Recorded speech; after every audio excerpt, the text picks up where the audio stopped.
Hello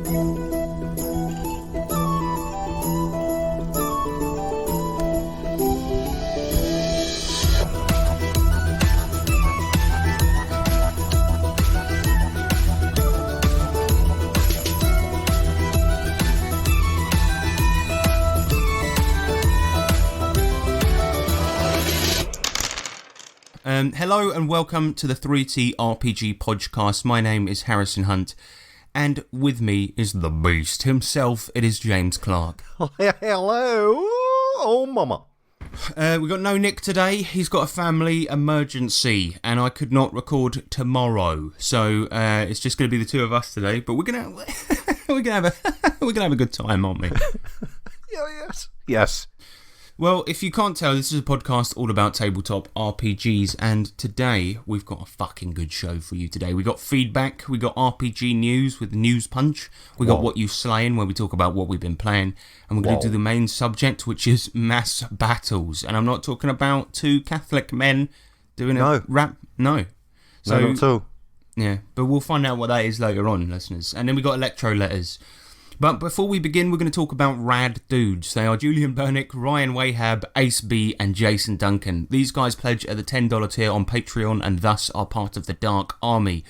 But we do have other tiers too. Check them all out at patreon.com/3TRPG podcast. Yes, do it. Shall we do some feedback, James Clark? Yeah, I think we should. Harahon. Close. You'll get there one day. The feedback side. The feedback side. Yes, bitch, the feedback side. It's the feedback section. Yeah, we take your comments and read them out. Yeah, feedback, bitch. So last episode we did an episode all about a old internet legend myth of Sarah Barrington, a guy that played in a bear in a D&D campaign and became one of the sort of most respected nobles in the land. We got a couple of feedbacks on that. Jacob Men, he says, my own feedback on Sir Barrington is while it was an excellent diagnosis by the rules, I bet what happened was mostly a case of the GM and players liking the idea and having enough justification in the books to hand-wave it and allow the character to be built. Good gamers know to never let the rules get in the way of telling a good, fun story. Oh, yeah. I agree. I kind of thought part of it was it's mildly tongue-in-cheek, our analysis, because we know, really, it's a creative space. People can do whatever the fuck they want within it. But I just wanted to kind of analyse it, overanalyse it for a bit of a laugh. Yeah. And yeah. But yeah, I agree. It probably was that. I mean, if, say, for example, at some point in our campaign at the moment, somebody wanted to play a bear, wanted to give their levels to somebody else, I'd probably just find a way to justify it and be like, that's a cool idea. Yeah, exactly. Fuck it, you can do it. You'll start at level 5, a couple of levels below everyone else, but you can be a bear. If it makes sense in the story, then it should always be allowed, I think. Well, yeah, and there was, for example, we often have, it's not like a steadfast rule, but one of our rules is that if you do die and you want to make a new character, try to pick somebody the party's already familiar with, like an NPC, an existing NPC. And it did come up that one of the main characters in this particular campaign is Sea Hag, who's now become a god. Yes. But we'll get into this in a bit, but as our campaign has taken place on a new planet where there's not much water, I kind of thought if anyone wanted to play the Sea Hag, we could just do it, but she would be severely underleveled and be more the power of a player character instead, you know what I mean? So, yeah, I'm totally up for doing those sort of if you can justify it within the story, I don't give a fuck if it breaks the rules, do you know what I mean? Mm. Yeah, it's kind of, it just allows for a better storytelling, which is, the primary goal of every campaign, really. Yeah, pretty much. But yeah, John Williams, he also comes in. He says, feedback, interesting subject going into the RPG legendary stories as a subject again in the future.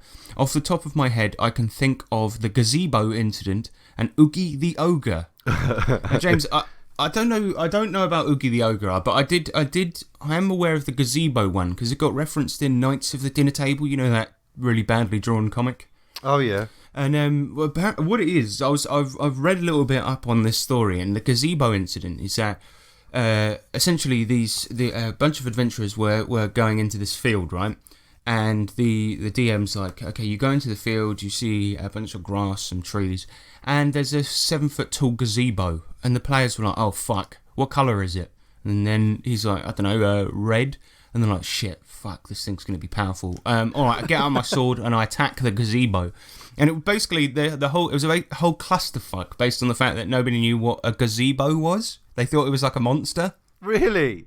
Yeah.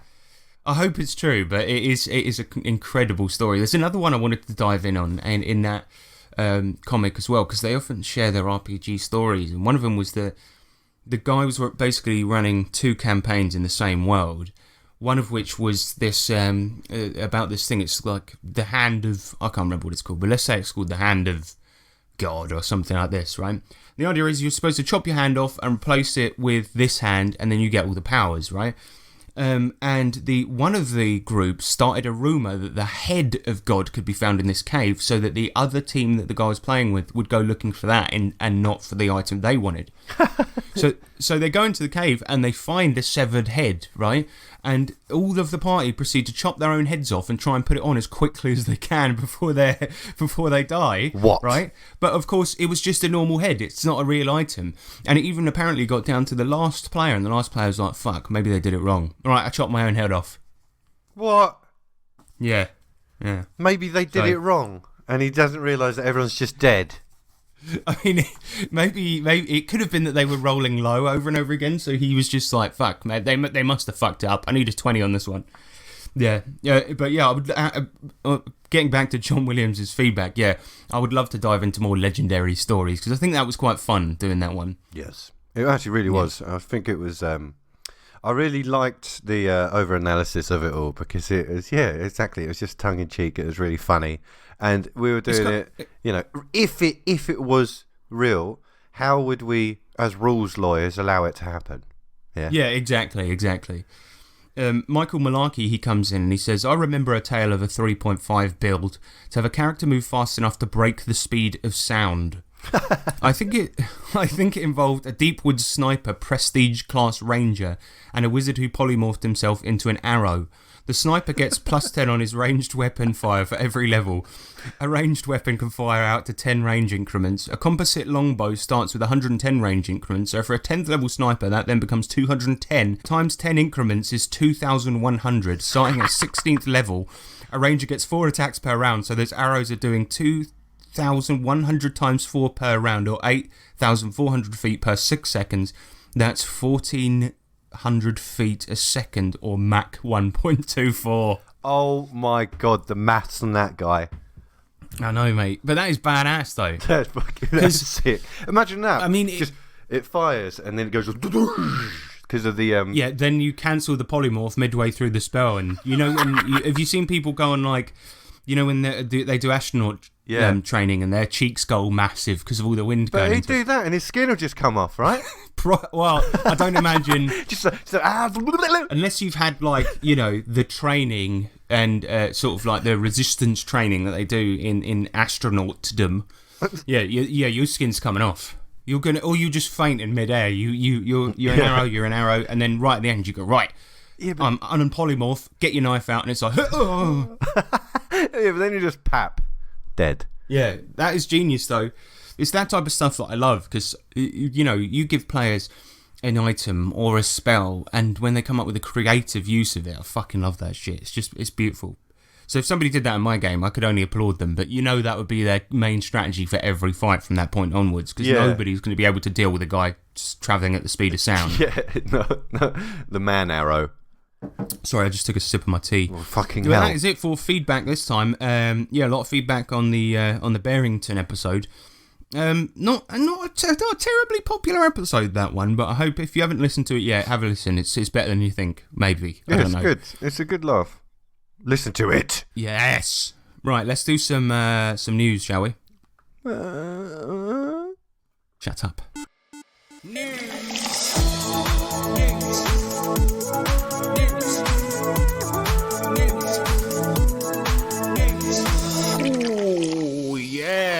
News punch. This is the news. Mork Borg to release new Bog Crawl adventure on vinyl. What? As I've said before, I don't really like talking about Kickstarters, but when one comes along that is this cool, you got to talk about it. So, Grimdark RPG Mork Borg has recently done a Kickstarter for a new bog crawl adventure. So like a hex crawl or like a dungeon crawl, but through a bog.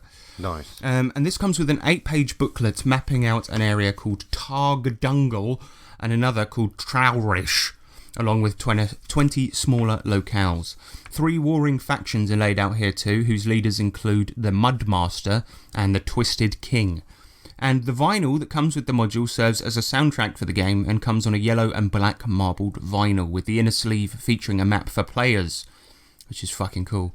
One song from the album is available on the Kickstarter page, and it's basically everything you'd expect from a soundtrack for the game. It's got like wailing, ghost-like vocals, really deep, muddy synths, and guitars tuned to Z.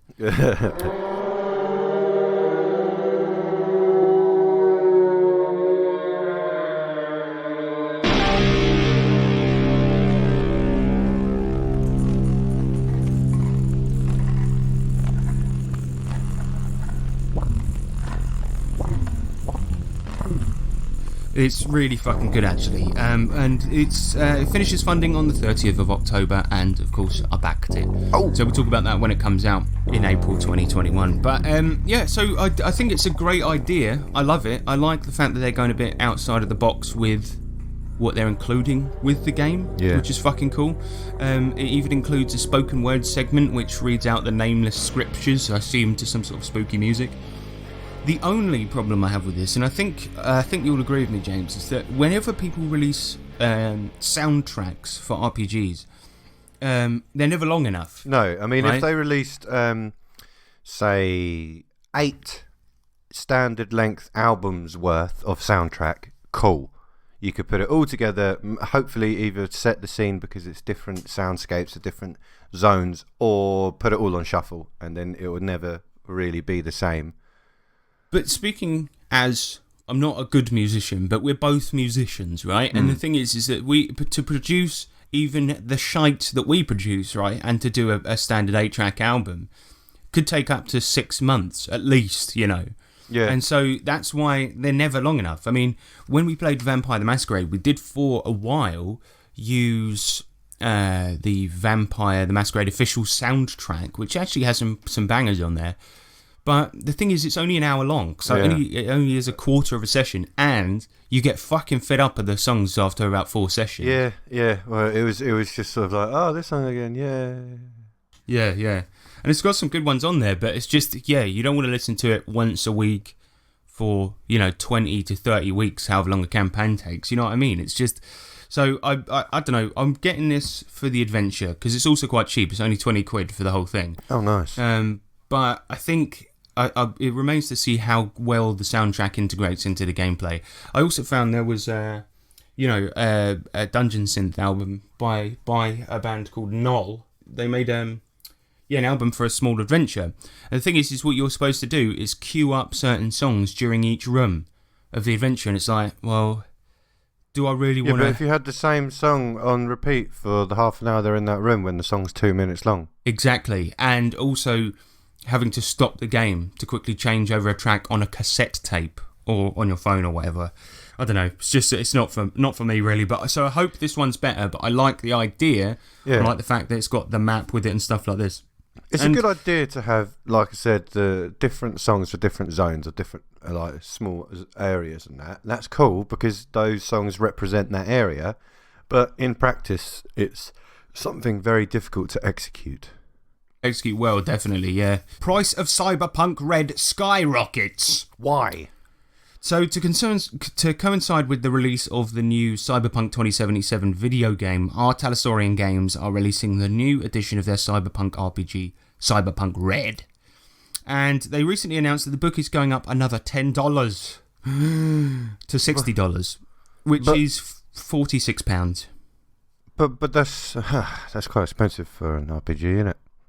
It is, and but look, the fucking Cyberpunk has got a pedigree in this scene, but there's a kind of a reason why people stopped playing it, and we played the system once, and we also didn't like it, and so it's a little bit expensive for a game I don't know is going to be any fucking good, but they did state that the scope of the project and an increase in pages as the reason for the price hike.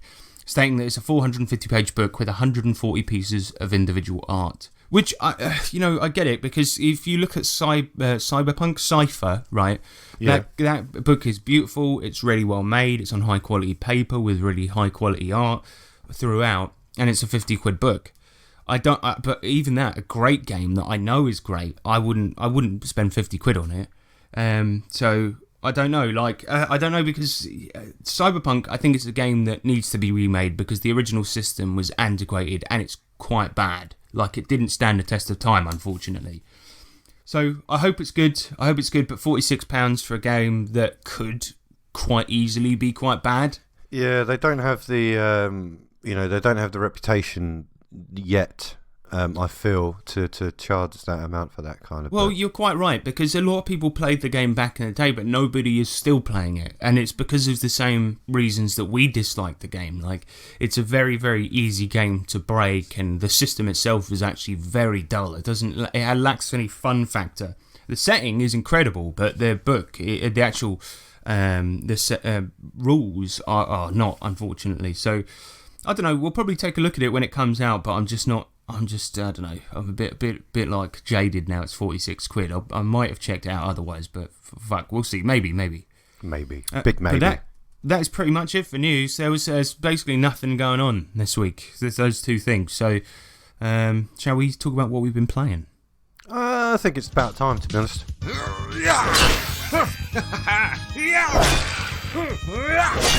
And one of these. Oi, yeah? What you slaying? Hello, welcome to the What You Slayin' segment, where we talk about what we've been playing. Grab yourself a cup of tea, sit back and relax. And listen to the soothing sounds of my voice. So, we've been continuing our old school Essentials game, playing some old school D&D. Essentially, I'll just go over the plot really quickly. It was essentially that all of the player characters owned a town. They were nobles. They were well-known people. This is built up over, about 6 months of play, once a week, and eventually they got to the point where the king was relying on them to save the world, and just said that they've done so much for the country in the last few years that he would just hand the keys over to them. He's going to retire. He hands the keys to the kingdom over to them. And all they had to do was save the world, and they didn't. So that is the end. And it was really fucking sad, because what we had is we had half the party on a boat in the middle of the ocean having a final fist fight showdown with the big bad. All of them completely naked as well, because they'd just been in an explosion. Completely naked. There was no magic usage, so it was bare bones of fisting, and that was it. Fisting. Damn it. That reminds me of one time when one of our players, Ryan, he had on his sheet weapons, and it just said fist, and it said the amount of damage that it did, and so it sort of, he wasn't thinking, and he just said he was really angry at one point at one of the NPCs, and he goes, right, I'm going to jump over the counter, I'm going to fist the shit out of him. But anyway, they didn't save the world. Unfortunately, what they needed to do is get one final item, and in order to do that, a god had challenged them to a fight. He said, look, you've got the tools you need to make a good world, and you fucked it up, but we've all got a sense of fair play because we're lawful. So if you beat me, you can have the item, and you can save your precious little world, though I don't think you deserve it. And so Dee, James's character, went into a one-on-one fight with him. Jump straight in. No prep, and it was at that point, right, because we ended one of the games with you jumping in with no prep, even though he said you've got an hour to prepare, and I thought to myself, fuck, like, what is going to happen? So my prep for the next session was literally like, I see this going three ways. Three right? outcomes. Yeah, either they don't save the world and have to leave on their Spelljammer ship, which can fly in space and go to a new planet, or they do save the world, they get the keys to the kingdom, or they don't save the world but find some way to keep it all together and live in a post-apocalyptic world on their planet.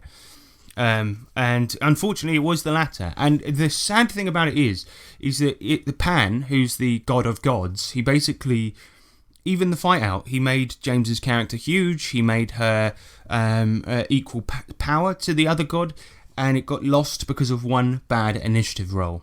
The The god was basically on the genuinely ropes. so close. Yeah, he was So close. almost dead. I think it was about 5 HP left, and Didi could have taken her 2 attacks and killed him easily. But then we rolled for initiative that round. He won. Didi was on only about 6 HP, and the guy battered her, and that was it. Yeah, took me down to over over minus half of my HP, and I was dead. Dead instantly. Yeah. Yeah, I mean, it was really quite sad because you've really built up a lot of stuff, and it was funny because now they've left on their ship and gone to a new planet.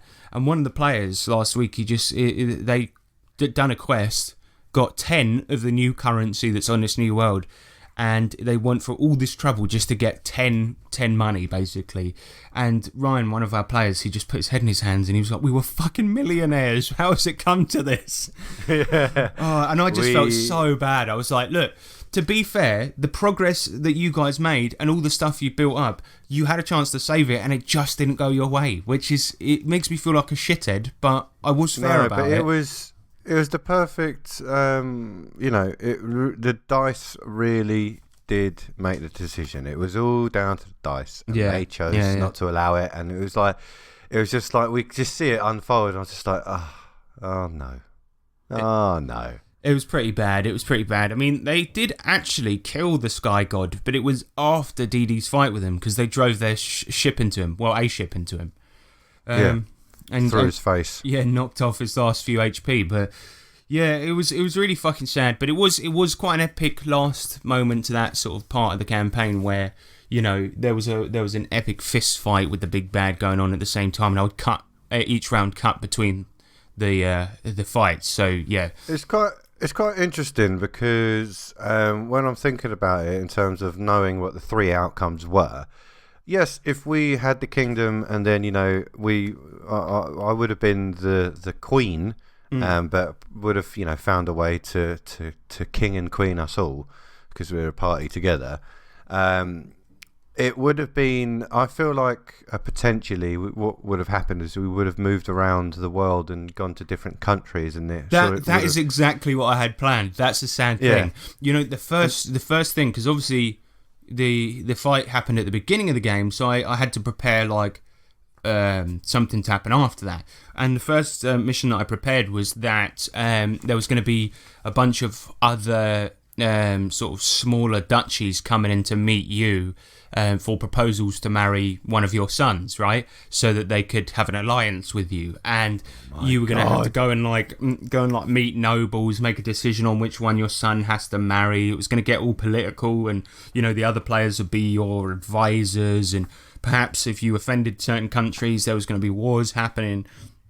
And I've got to tell you, oh my God, it would have been really fucking fun, but I guess that's just something to aspire to again, maybe.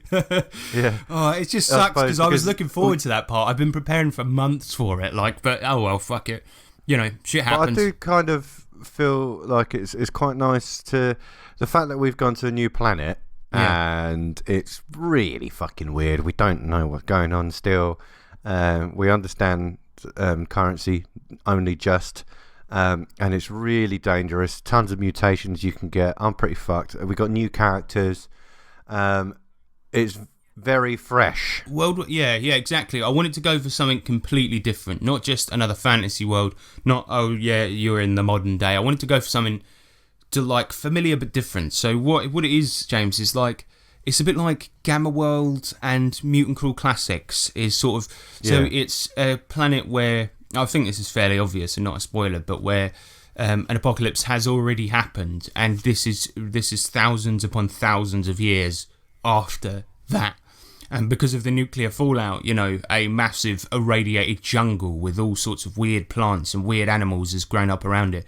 And it's mainly tribes, and they all, mostly worship the technology of the ancient ones, which were the people that used to inhabit this earth. So the players are finding things like old battered t-shirts, old technology, things like this that they can't particularly know how to wield, but it's kind of like magic items.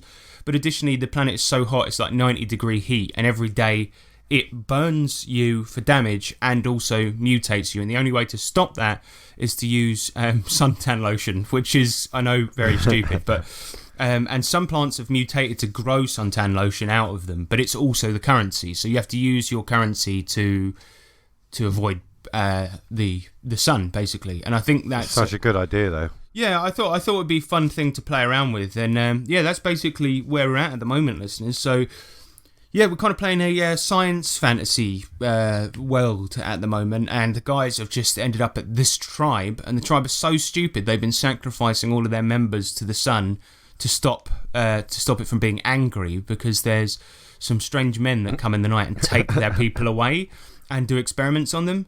They call them the rubber men because they're wearing hazmat suits, basically. And yeah, these people are coming in at night, taking this tribe's people, and their response is to sacrifice more people to the sun to please it. Idiots. And so there's only 3 of them left. Absolute idiots. I love it because they think that the party are angels because they turned up on a star, or how they see it, and crashed, obviously.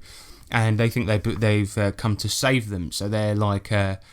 yeah, so they're kind of worshipping us at the minute. Yeah, exactly. So the first port of call that these guys did was they heard about the sacrifices and were like, well, that's your first problem. Don't do that. And all of them are like, oh, wow, we didn't think of not sacrificing anybody. You are certainly angels. But yeah, I hope you're enjoying it. I mean, it's a bit weird, and yeah, it's science fantasy, and it's really... No, like I said, it's cool because, you know, realistically, you're allowing us... what happened was Endgame, but...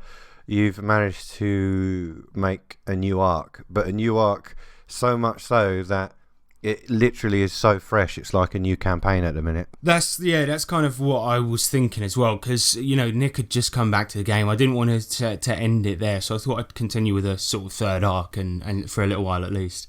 But yeah, it's just interesting because you're playing in a world that has nothing resembling civilization. It's all tribal. No, not at all. It's very confusing and yeah. I think we'll leave that topic there, but we'll get into the sort of what we've been doing there and the adventures and stuff maybe next time and see what's happening. But yeah, I've also been reading Veins of the Earth. Veins of the Earth. Oh yeah. So this is a Lamentations book. And it's often like heralded as being like one of the best fucking RPG books ever made, a work of art, things like this. It costs about £50 to get the book, maybe more nowadays, seeing as it's out of print. And it's like, it looks like a normal book that you would read, which is cool because now people won't think I'm such a nerd. But here's the thing about it. It's literally an entire book, maybe 300-400 pages, about caves. Generating caves and also playing in caves, doing it's got all these weird monsters for caves like cancer bears, these weird sort of blob creatures that emit light, loads of fucking weird shit. And but most of the book is the bestiary, and then it's like got a cave generator, and the whole thing about it is making caves scary again. So it's like, you know, when you're generating stuff, it could have random 100-foot drops out of the middle of nowhere, you know, making it more realistic. Which is nice, but I must say it really isn't worth the money that people think it is. Oh, really?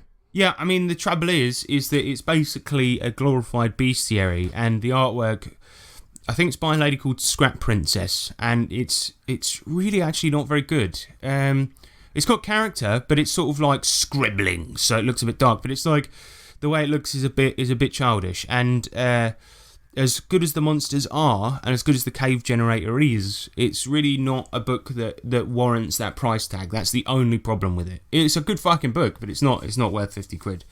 So don't get it. So that's Veins of the Earth. Yeah, I mean, I wouldn't bother if I were you. It's not amazing, but yeah. As you can probably see, I've put their next thing here, because on What You Slain, we often talk about things we've got, you know, things we've been doing in RPGs this week. And I've come to a bit of a revelation about being a GM at a table, right? James has this pen that's an extending thing, so it's a little bit like, you know, one of those pointers you might use to point at a board. And I've got to say, it's revolutionised the GMing role for me, because it's basically about 2 feet long, something like that, right? And now, when I need to lean over the table and tell someone to where something is on their sheet, I just point to it with the extending pen. Yep. And literally, when one of our players, Ryan, he's never managed to figure out what dice are which. I'll say, okay, roll a d10, and I'll just tap it with the old stick from all the way on the other side of the table. It's brilliant. It's so funny, and especially in today's climb it because we're being very good in our table manners and face masks and hand sanitizer and all that stuff. So the fact that he can sort of extend it and sort of point at it without getting close is like it is awesome. Very handy. It made me feel a bit powerful, James. I know. There was a moment as soon as Harrison first started using it, because I just took it out and I was like, oh yeah, I remember I got this pen, and I extended it, and everyone's like, what is that?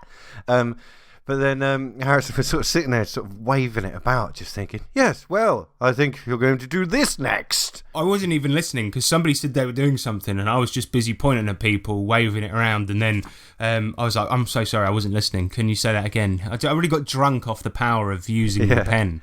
You got used to it eventually, but then like towards the end, he was like, James, can I borrow this for a while? Like, yes. Well, I'm gonna get a proper pointer from Amazon, but until then, now we have to play online anyway because of the fucking stupid new fucking shit lockdown rules. Oh yeah. So, but never mind. Oh, yeah. But I'm gonna still fucking use it. I'm gonna point at shit in the room, just hold it to make myself. I just hear it being whacking the monitor. Okay, so you have go over there. Yeah. Just to make myself feel good, There's two more things I want to talk about in the What You Slaying segment. First is that we were going to be slaying a Mork Borg actual play. Yes. Obviously, we should just never announce anything because we announced it and then 2 days later, new lockdown restrictions happened.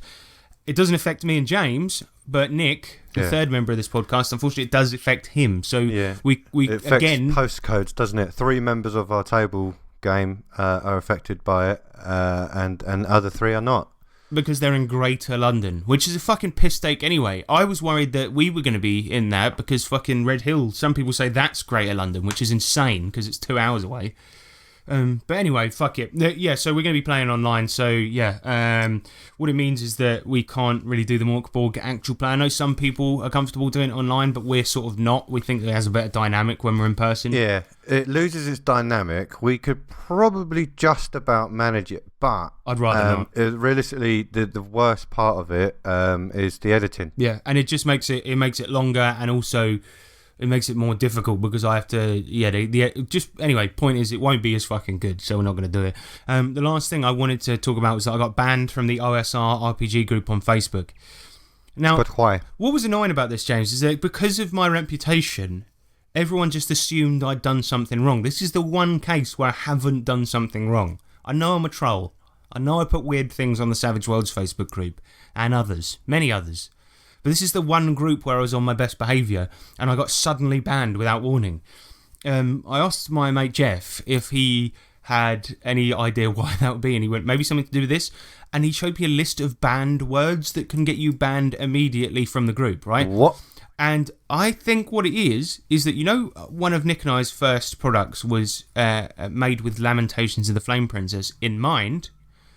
I think that's what it is, because Lamentations and Lamentations of the Flame Princess can get you banned instantly just for talking about them. What? I know. It's because of James Raggy's reputation as being an edgelord. Do you know what I mean? I think that's what it is anyway. Oh, surely they should give you a warning. Well, that's what I thought, because I'm pretty nice on that group, which I know is uncharacteristic of me, but it was really annoying, and I messaged the admin. So if anybody's on that group that's listening, I just want to weaponise you. No, just go and message him and just say, can you apply to Harrison's fucking message, please? Because I just said, look, I've been on my best behaviour. I don't know what the fuck has gone on. But still, I'm still a member of the official Savage Worlds Facebook group, and people are wondering why I haven't been banned from that one yet. yeah. But anyway, I've been banned from the OSR group. But that's enough for what we've been slaying. Shall we do the main subj? I think we should. It's going to be a really good one. Stay on your seats. You okay, James? You had too many coffees this morning. I need more coffee. Main. Subject. Magic. Main. Subject. Tokyo. Main. Subject.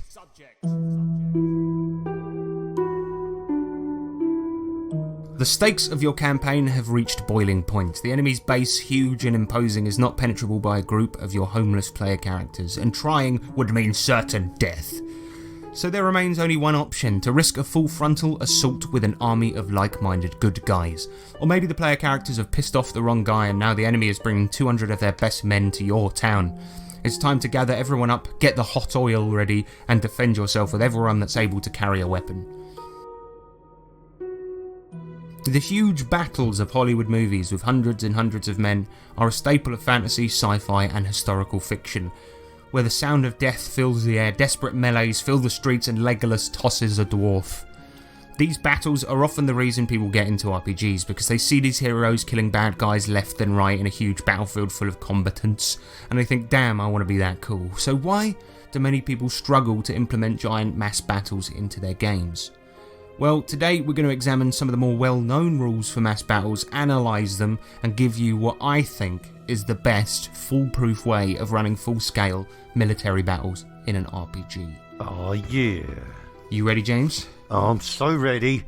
Lubed up? Don't need it. Good. Well, first up, let's talk about the common problems that people have and why people struggle with this. So that when we look at the systems in use currently, we can tell if they're good, right? So when the idea of mass combat is thought about, we often think of a war game scenario where the players, perhaps having amassed a kingdom, send their men to the front lines, devising a plan, and then watching the reports roll in as their men are killed or maybe do some killing themselves. And while this actually isn't a terrible way of doing it, it has a couple of problems. First up, the players aren't actually doing the rolling for the combat because they're just sending other people off, right? They may make leadership roles to their men, which may affect the battle, but what after that? What happens? The GM rolls for his side, the players roll for theirs, and we just describe how a big military situation goes down. And it's okay, but it's not exciting, and it also ignores a central point of warfare, particularly in fantasy games. The leaders are usually expected to fight alongside the troops in fantasy, I should point out. Nowadays, they don't do that, don't they, boys?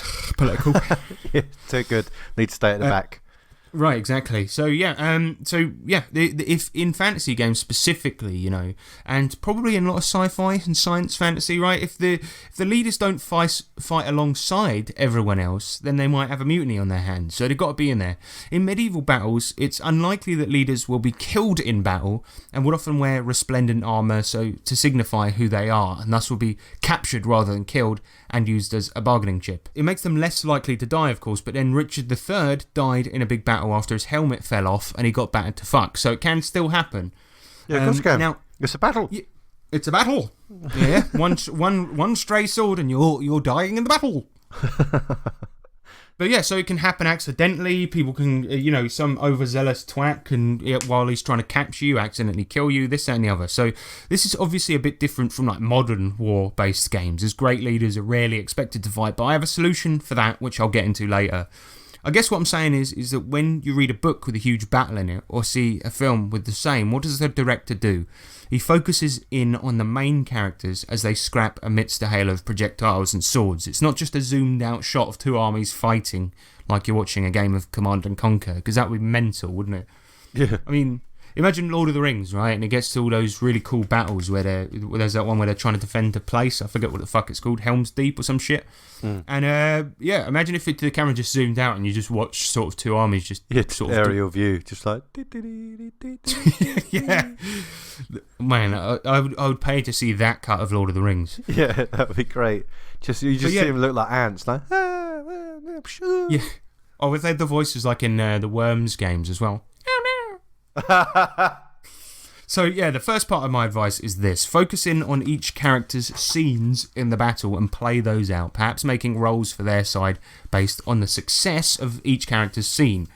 One product that wholly misunderstands this is Zack Smith's Red and Pleasant Land, where vampire queens vie for power in a dark version of Wonderland.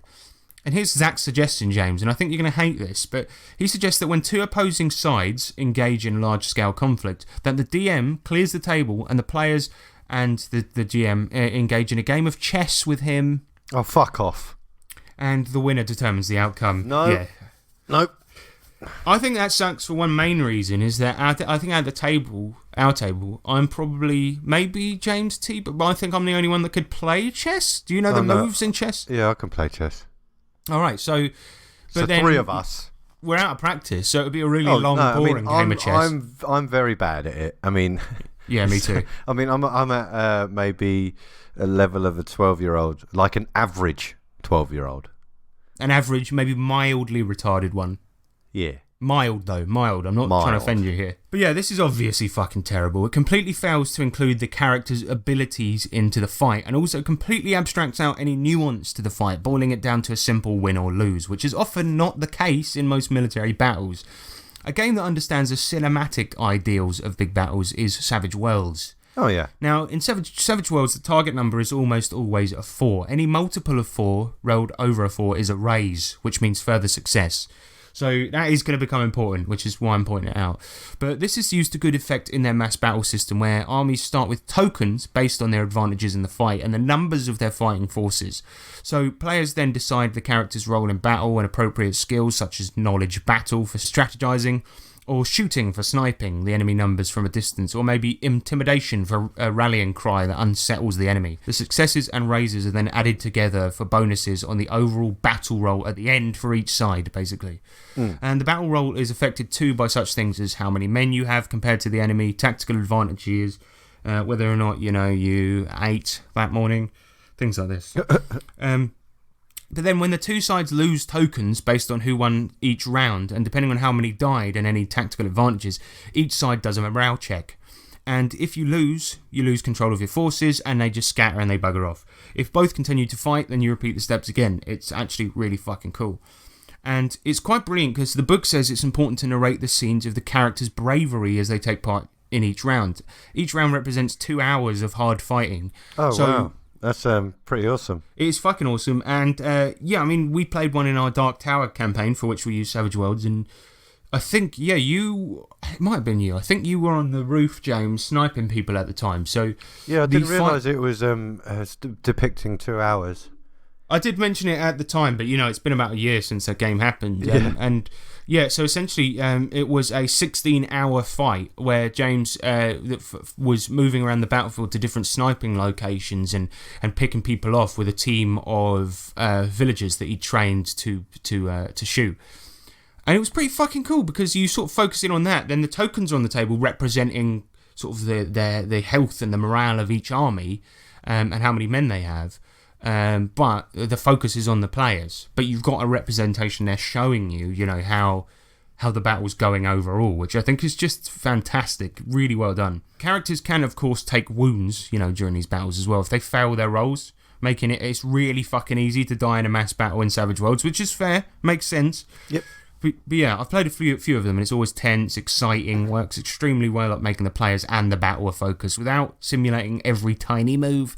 The only shame is that this battle system isn't portable to any other system, right? It's really fucking good, but it doesn't work on any other system because it hinges on successes and raises. So it's like, how the fuck are you supposed to... Because, you could do it by how many numbers you got above the target number in D&D, do you know what I mean? But it would just be too cumbersome. Yeah, that's true. Yeah, I mean, it would be a bit shit, but yeah. So, mass battles in Savage Worlds, you played one. Do you like them? Are they nice? Can they be used as a wall insulation? I fucked up my own joke. Yeah, well, yeah. From what I remember, it was very good and entertaining and fun. But like you said, it doesn't port over to any other system. It's the perfect system for Savage Worlds. Give you that, of course.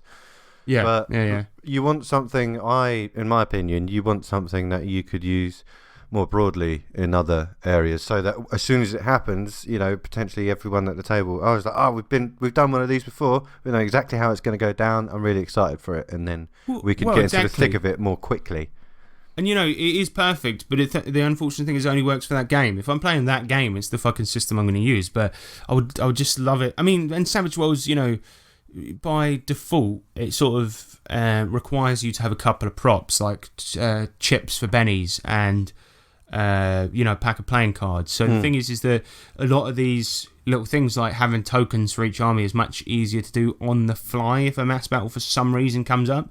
So, which is not really an expectation of any other game or many other games to have poker chips and a poker deck on you. So, so it kind of, thinking about this system though brings me to the other problem that a lot of people have with mass battles, which is the idea that a mass battle is just like a normal fight, but with shitloads of people, right?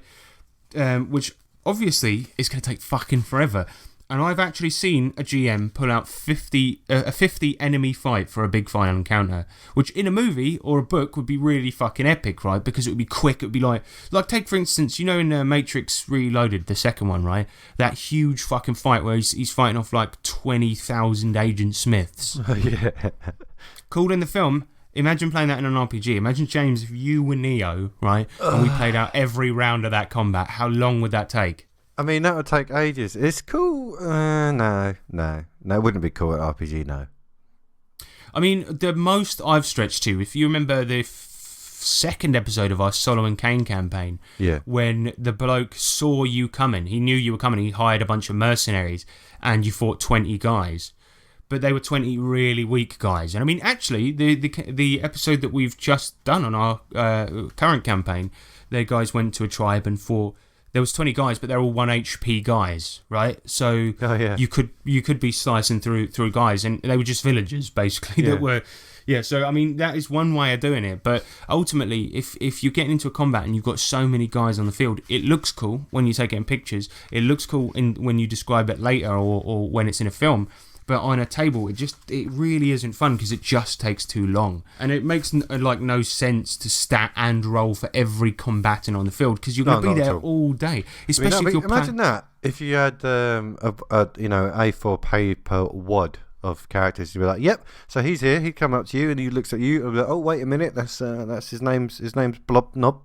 And you've done 1 damage to him. Do you want to hit him, or do you want to hit the other guy that took 3 damage, or the other one that took 7 damage, or the other one that took 5 damage? Or do you want me to? Let me remind you. So there's Grant, Dave, Chaz, Phil, Kevin. Which one did you want to hit? What is this situation that you've come up with where for some reason you know every enemy's name as well? I assume this is like you've gone mental in an office building where you work and a mass battle is set up. It would be the GM because the GM statted them all. Instead of doing your typical villager 1, villager 2, he's statted them all on actual character sheets, and then he's sitting there and he's like giving everyone a name. So it's like, so you want to hurt Kevin, do you? It's like a whole ream of paper with like 500 sheets in it. He's like, you go, can I take that guy Kevin again? And he's like, oh fucking hell, let me find it.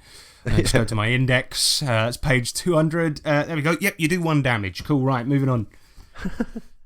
But I think, it's sort of that is sort of what it's like, though, when I've seen GMs do this. But giving the cinematic argument again, right, the camera in a good film would not focus on each individual gunshot, instead focusing in on the ones that directly affect the main characters. So focus in on the action of these pockets of battle where the main character is, right? Oh, yes. And in a lot of films as well, you'll see them mow down like 5 dudes at a time, but a lot of RPGs don't have rules for actually doing that unless it's like big spells and stuff like this. But alternatively though, D&D 5e's Unearthed Arcana has an interesting take where huge groups of combatants are grouped into units, and the players and other main characters are given commander status over one of those units, basically. Which doesn't necessarily mean they're in command of it in like a military sense. It just means they're the heroes. So if your villagers are being attacked, you're kind of like you're just rallying one group of peasants basically, but you're the commander of that group. Yeah. So there's some annoying maths involved, right, to figure out the battle rating of each unit, because you kind of, how monsters in D&D and Pathfinder have CR, the combat rating or whatever it's called. You kind of have to add them all together and things like this, which means that this mass battle system can't be used on the fly. It has to be planned beforehand, which kind of sucks. But unit actions take similar ones to the ones typically done in a D&D game, like defend, attack, disengage, and dash. And then you just roll like a d20, attack another unit, add your battle rating, which is like all the CRs added together, and then times 1 divided by 6. But anyway, yeah. So and then you do a versus another unit, and that is basically it, right? So where do the players come in, right? So as the units fight, the GM has one of 3 options: either allow players to come up with the moves that help their unit, then factor it into the unit's role, or play out little skirmishes between units, which is actually kind of a okay way of doing it. So maybe like while the 2 units clash, the fight erupts around them and the 2 commanders do a big battle in a small gap in the fight. Shit like that. Oh, yeah. Yeah, that's awesome. And the final option that they give is that the characters don't directly factor into the battle rating of their unit and instead make attack rolls separately against the unit and hit specific people in the unit, which is a fucking stupid idea because it means while the unit is going ham and doing all the work, the PCs are hitting a goblin for 4 damage among it. You know what I mean? It's a bit shit. Yeah. But anyway, the rules for the D&D one actually do contain some good nuggets. They seem to understand the player focus among the main battle and also that the overall military strategy is important and something the players will want to fucking engage in. So that said, and having examined 2 great examples and 1 shit one as well, we can boil down to what a mass battle needs to be successful. Well, it needs to focus in on skirmishes that the players are having, but also allow them to be part of the overall strategy. And so this is something that I think the YouTuber Dungeoncraft does really well. And he proposes a mass battle system that looks like this, right? So the first phase is the opening sortie, right? This is where the armies clash. It's a mess of swords swinging, people dying, people's helmets falling off. The objective here is basically to survive. You beat a difficulty check and you basically get out of it and don't take damage. If you lose, you take damage. A crit success means you win initiative in the next phase, and a crit fail means you take more damage, basically. So it's just nice and simple. Yeah, just absolutely mental. And then it's the skirmish phase, right? So the GM and players play out the smaller skirmishes happening within the giant battle. For example, when I ran, the players emerged from the opening clash to see their police chief, Clinton, being backed up to the edge of a cliff as he fights off the enemy with his guns. And they're getting closer and closer, and his wife and child cower behind him as he edged closer and closer to the cliff. Battle rages all around them, and it's obvious what they have to do, and succeeding in saving them results in a loss of troops to the orcs and a bonus in the final phase of the fight, which is pretty cool. And this is what he does, and it's a fucking good way of doing it. So you play out a couple more of these little skirmishes, about 3 to 5, and once that's done, you determine a winner, awarding a +1 for each skirmish they won. So then the final roll, the players roll, and depending on what they get, it can be an overwhelming success, all the enemies are dead, slight success where some of the enemies dead, and then the same for fails, basically. And it's pretty awesome. That's about it, right? And after scouring the internet and many books, it's almost the perfect type of mass battle we're after. But here's what it lacks. His system is mainly designed for use where the player characters are caught up in a big battle, but don't have a say over the strategy. And this is what's absolutely perfect. Oh, yeah, sort of like an ambush, isn't it, really? Yeah, a little bit, yeah. And so it's kind of like the GM's making up the situations. You're bursting out of fights, and then you're getting involved in the chaos. Do you know what I mean?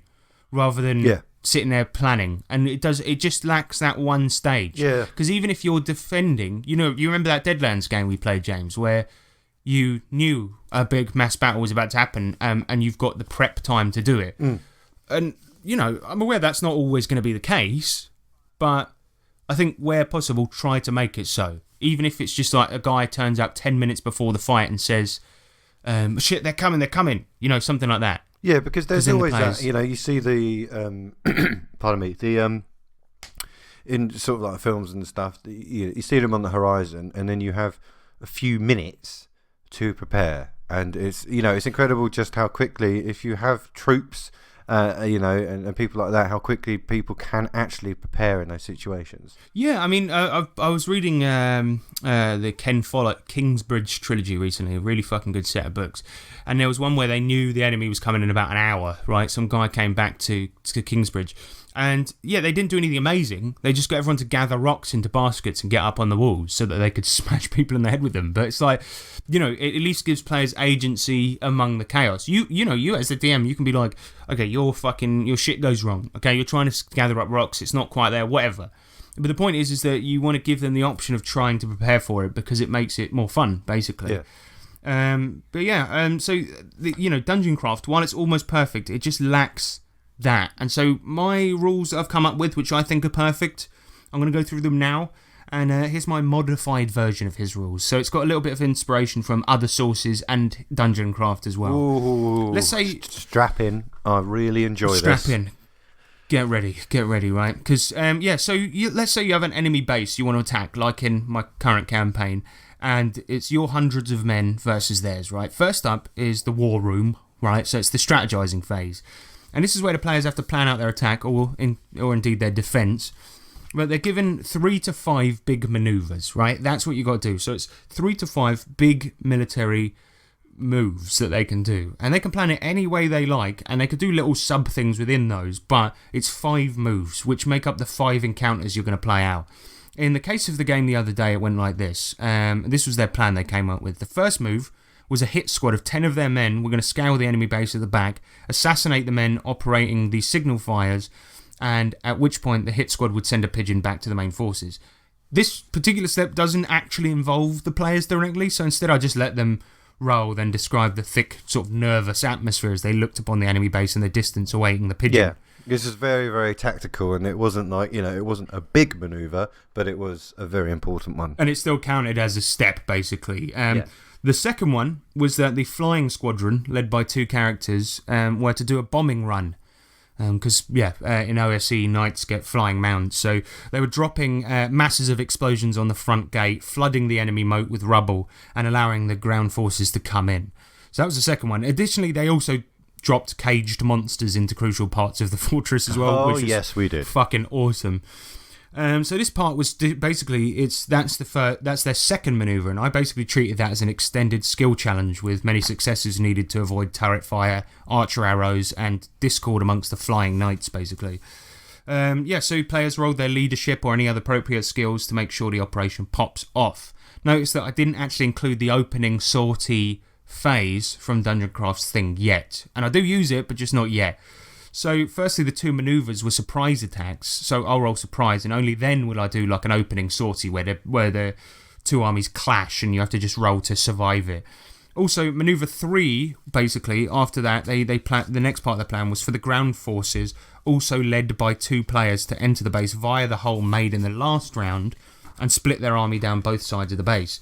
And this is where the opening sortie or a mini skirmish comes in. Rather than play out every tiny clash, when the characters want to move somewhere in the battle, they clash enemy forces and must roll to survive. Simple as that. Failure equals lost HP and lost troops. So, because you're leading a unit of men. Nice and simple.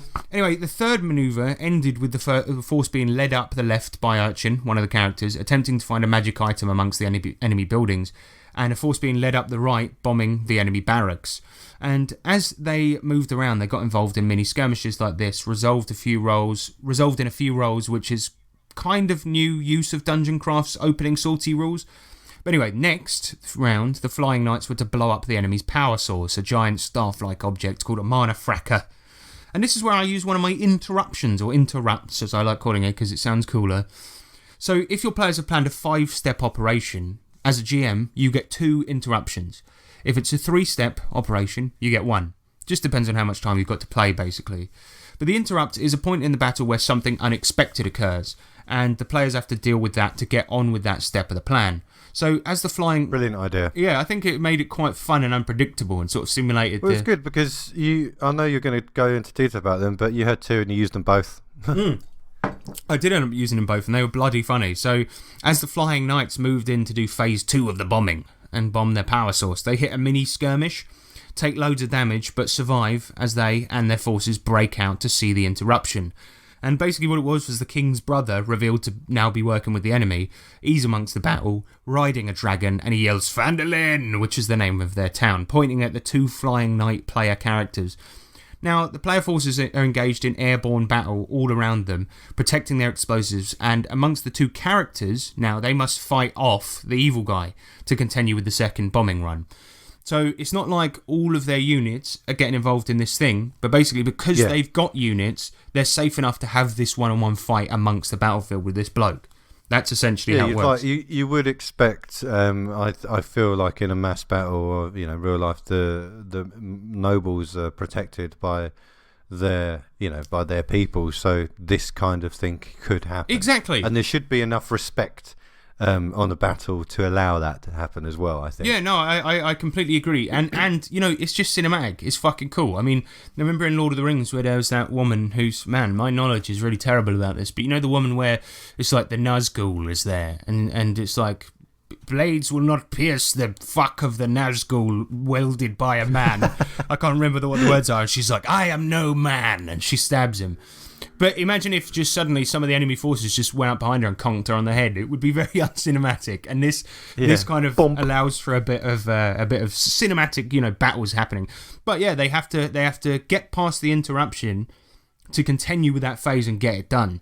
So once done with this, the players continue to maneuver and bomb the power source. Meanwhile, each round I'm cutting back to the ground forces as they get involved in the mini battles on the ground, making their way to the next objective, basically. So I'm doing like a couple of, you got to roll to survive this type situations. In fact, after bombing run number 2, the Flying Knight player characters also swooped down to help, and this is where I used my second interruption. Stanley, one of the PCs, is manoeuvring through the battlefield with his squadron, taking damage left, right and centre. His platoon is killed and he's almost dead. Something that I didn't plan for. It actually just happened. Every single one of his men died.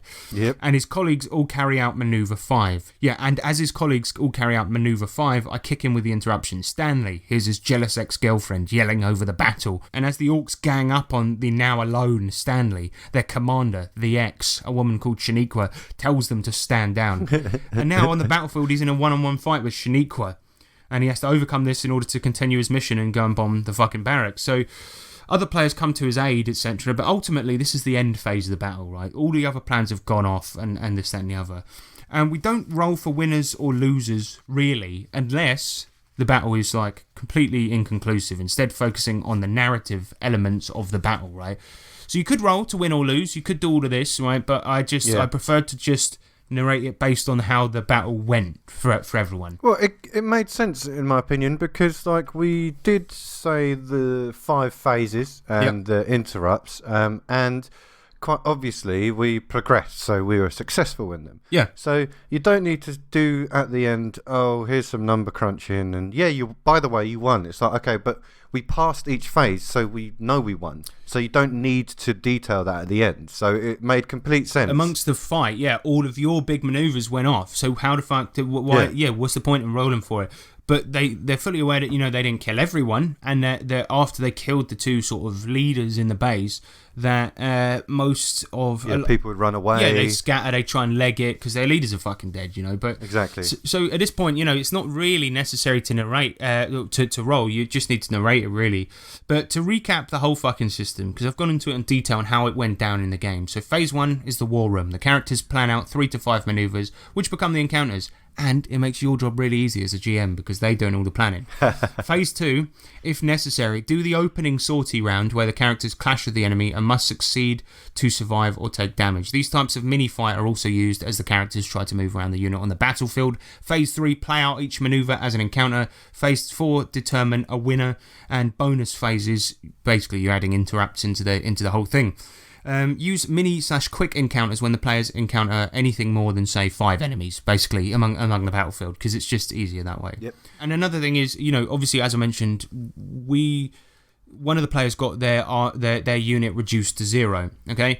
Now, what this means is, as they're going around doing these mini encounters through the map and they're losing HP, just take off an equivalent amount of people for each 1 HP they lose, right? And if they reach 0 members, it means they are going to be involved in a fight with just them and about 50 guys, and they're probably going to fucking die. They're going to take more damage. It's going to be hard for them to move around the battlefield, and so you're just going to roll some quick encounters, and it's going to be really, really deadly. So you want to succeed, basically. Unless they can think of a crazy way to get themselves out of it or call for help. Yeah, exactly. And including planning, a 5 manoeuvre mass battle should take you through a full 4-hour game session. And this system is to be used where the battle is the main focus of a session of gaming. It also assumes some level of knowledge of the enemy base, because obviously you're going to plan for it. In this case, it came from a surviving member of a recon team that went before the party went there. If the players have no knowledge of the place they're attacking, well, really they should probably do a recce first. But let's say they don't even do that. Well, then the 5 skirmishes can be vague outlines of what the players want to do when they get in there rather than concrete plans. Yeah. Something like, once I'm in, if I see and find their armory, I'll plant explosives. And then you can make that as part of each encounter. You roll to see if you can find it. If you don't, maybe you can say, no, you don't see an armory immediately visible, but you do see a water mill. You could fuck that up if you wanted to, something like that. Yeah, basically that is essentially it. So they might, in this case, they'll have to change plans, mid-phase, and it might be result in them being involved in more mini battles or failure altogether. This also works for if the party have been given unreliable or false information about the enemy base. You know, you can just say, you get in there and the armory they said isn't fucking there, so what are you going to do? Or it's completely backwards. They actually scoped out the wrong place, or we've arrived at the wrong door. Yeah, and you know, exactly, yeah. You get in there and it's just like you burst into the armory and you're like, give me the weapons! And it's just a kebab shop. Yeah. Like, would you like chili sauce with that? Yes, please. Make it quick. I'm in the middle of a fight here. Tasty. So obviously I didn't mention if you're the defenders. If you're the defenders, give the players, you know, a little while to... But basically, the big difference is that as the GM, you make the encounters when they're defending. You make up 5 encounters. But the players can do whatever they can to plan, and you better write the fucking encounters down, because if the players do anything that stops them, then let them fucking have it. But they don't know what the enemy's plan is. So, you know, you can do whatever the fuck you want, but you have to give them time to plan. Even if it's 10 minutes, even if you see the army coming down the hill, give them a little bit of time to plan and to do what they can, and then you plan their 5 encounters. If they're attacking, they plan them. That's the big difference. And to me, I think this system works. What did you think of it, James? I'm pretty sure I said it at the time, but it's probably one of the best mass battles. Sorry, not probably. It is the best mass battle I've ever played through. It was just, everything about it was just absolutely amazing, like you said, because it was broken down into like little segments, and then, you know, the camera was panning out, we were jumping between players. You know, this is, you know, don't split the party. No, mass battles, you have to split the party. That's the only way it will conceivably work, because then you can focus on each individual and the part that they are in charge of. And, you know, some of the troops can work together, like we did during it and all that stuff.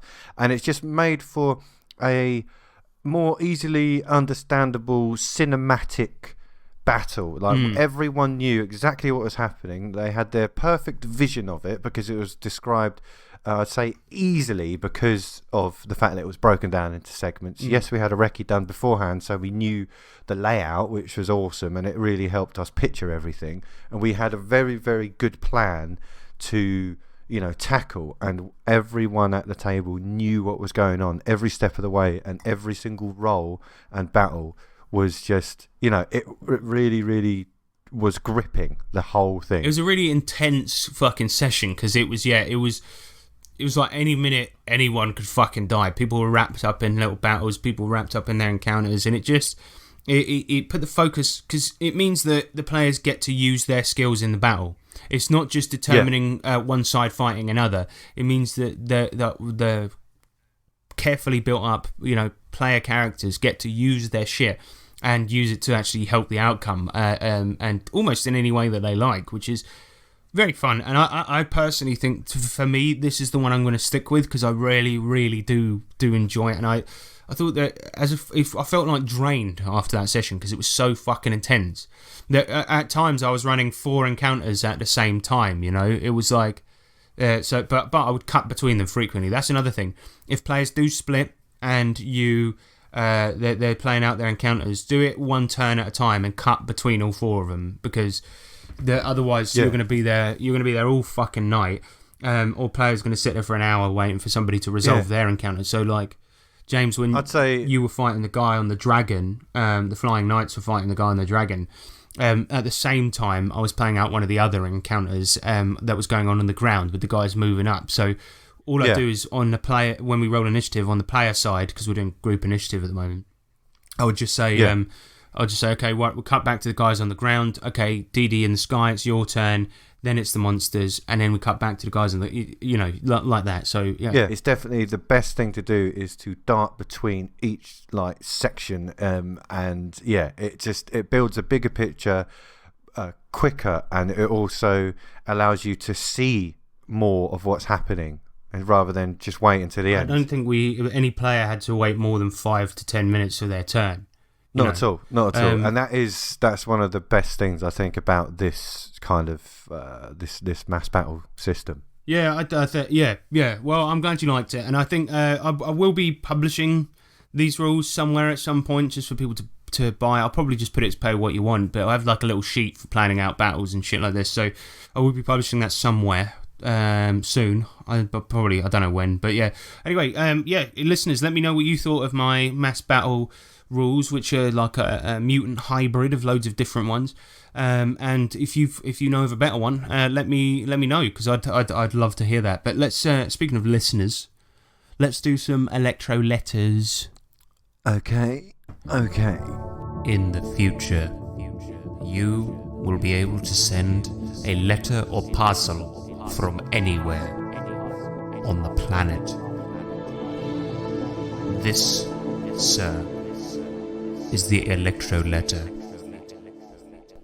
So, not a popular question this time, James. We asked for everyone's favourite adventures. It can be published or otherwise.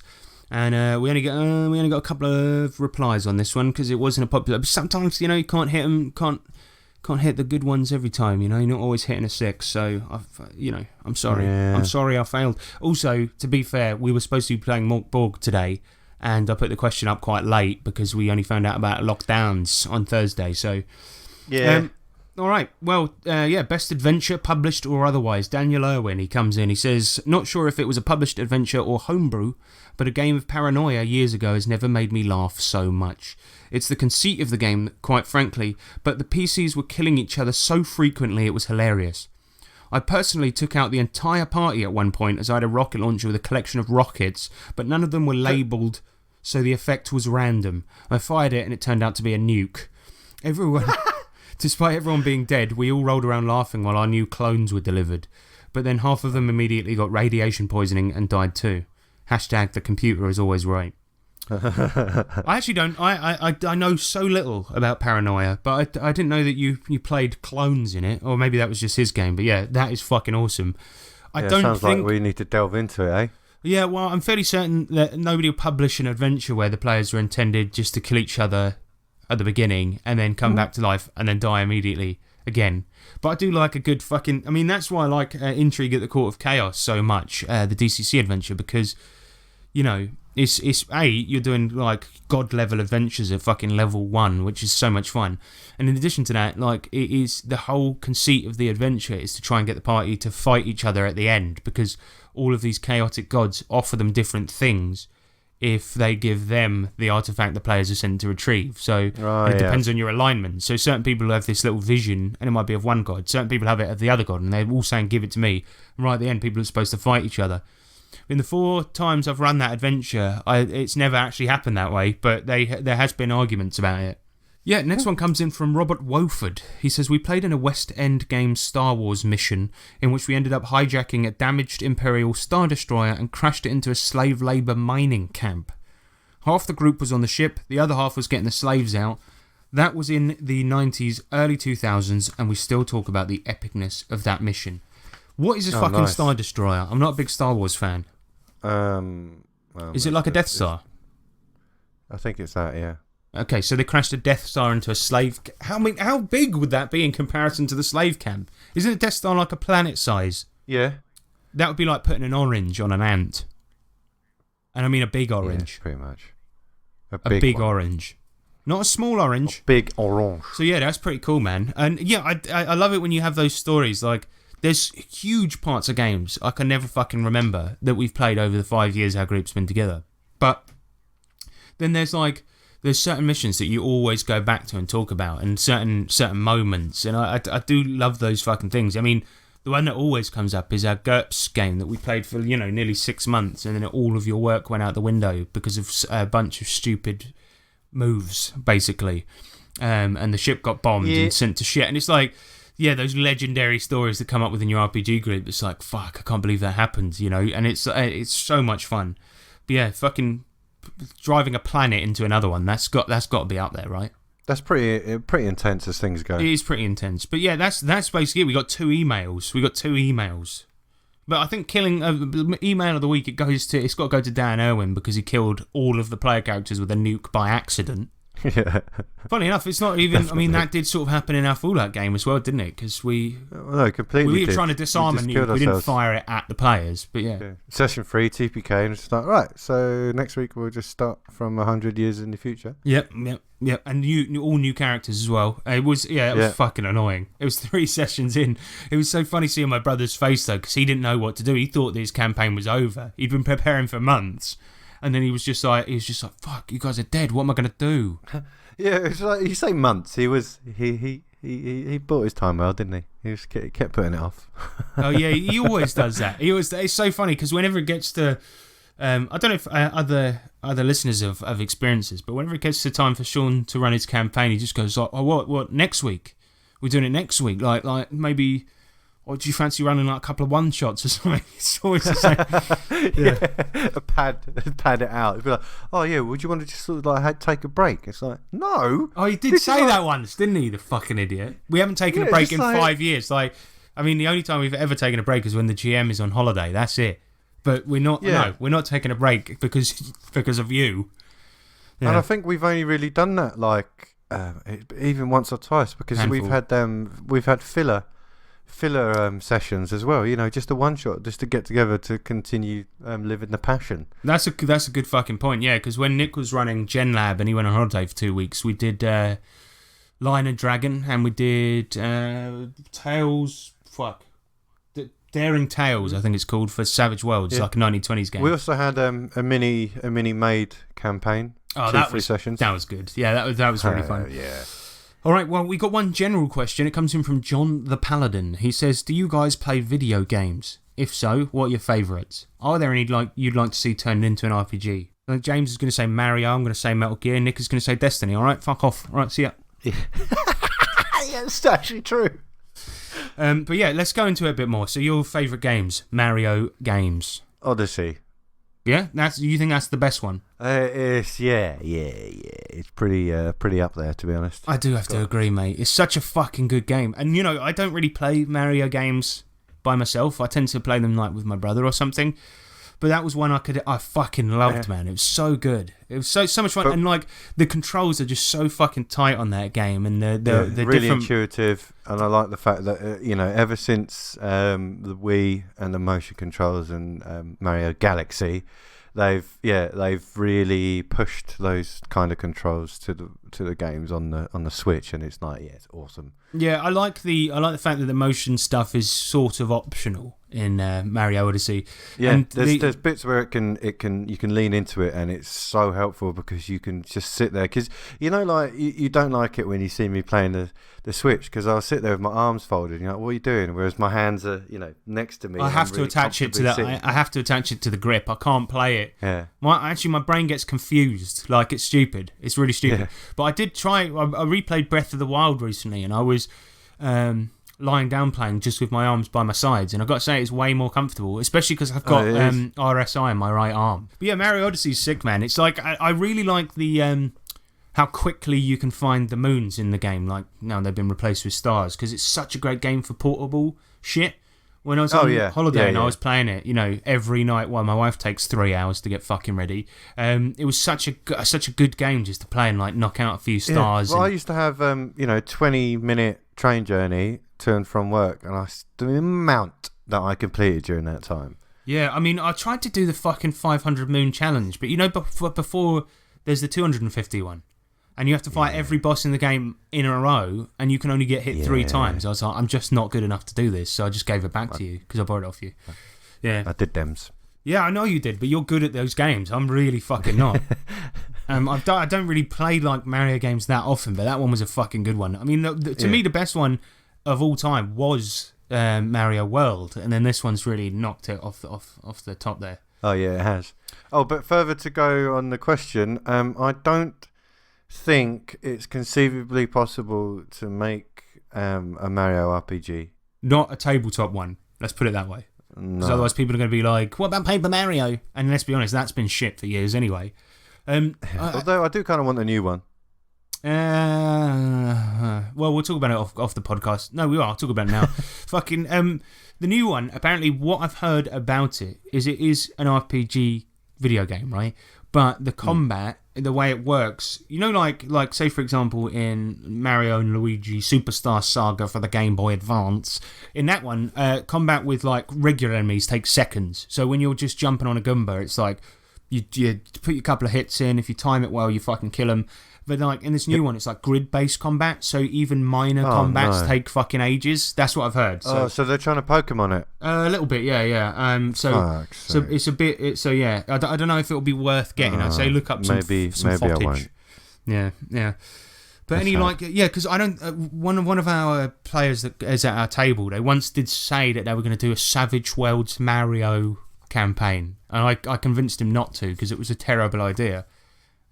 Would have been awful. You just can't do it because no one can play any of the main characters. You can only you play... could because you could be a new Mario brother. No, you couldn't. That it's not been seen in the games, or a new Wamario brother. You could be Wamario. Wamario. Mawario. No, it's a me. But yeah, fucking. Yeah, I don't know, man. Yeah, that would have sucked. I mean, who are you going to play as? A Koopa Trooper? Yeah, that'd be great. Boglin. That'd be fucking great. Yeah, it'll be shit. So yeah, but I'd say my favourite game series, probably of all time currently, is Dark Souls and Bloodborne, of course. I love those fucking games. They're just...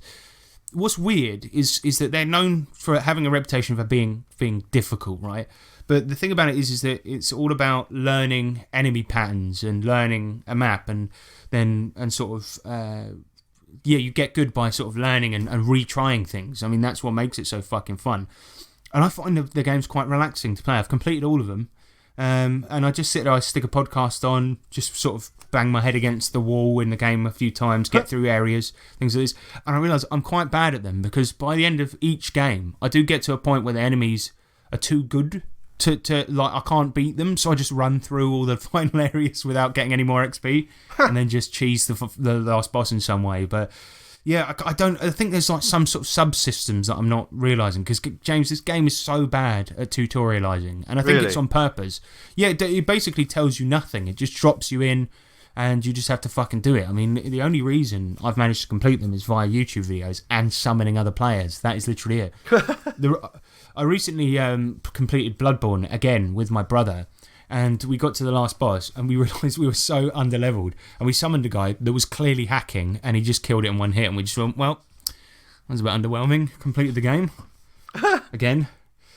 Yeah, any that I'd like to see turned into an RPG, I don't. There's not really many that I would, to tell you the truth. I mean, I've kind of like video games and RPGs to be separate. I play video games for very different reasons.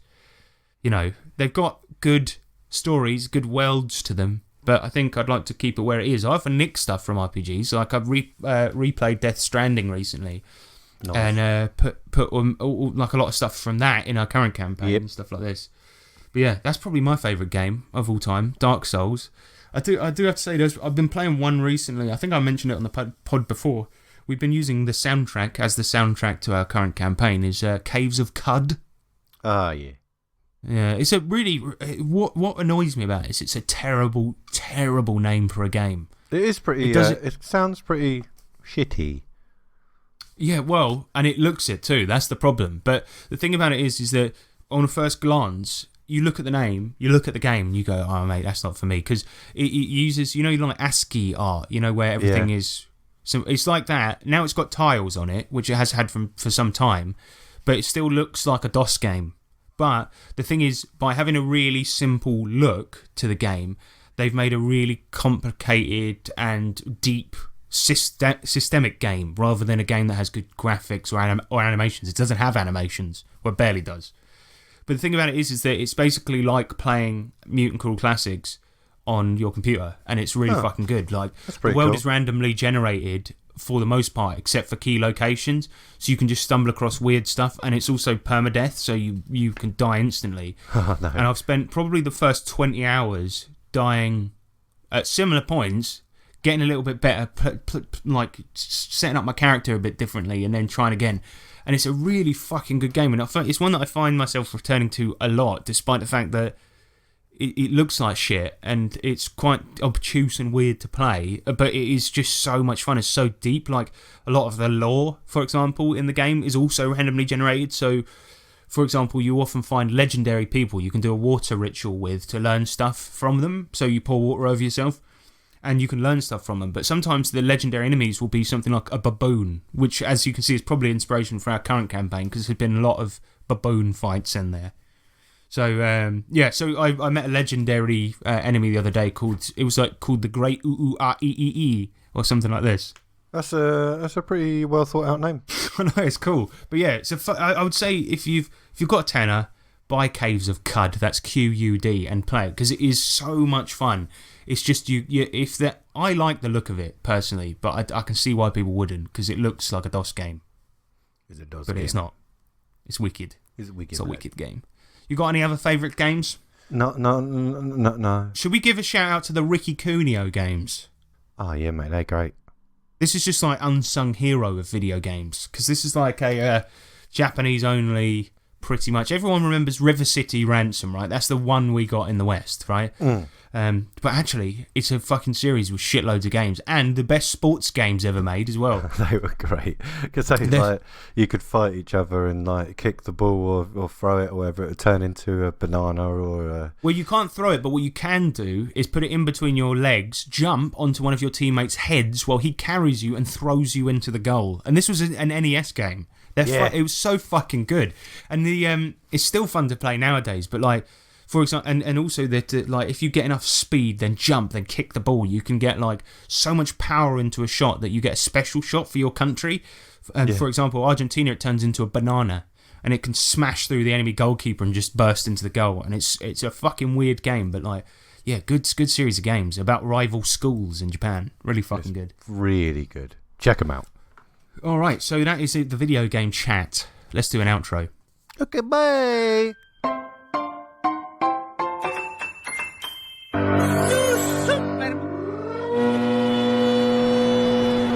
James.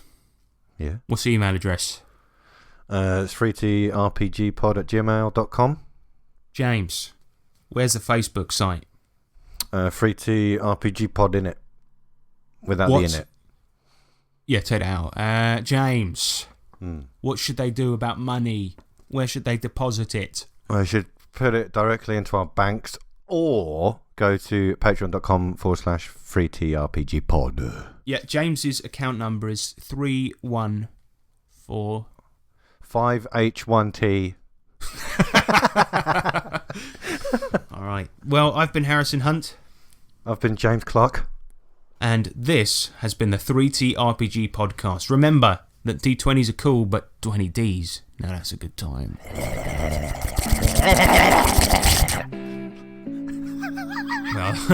Wow. That's good. That's good. That's good. And stop the record. Release. Release me.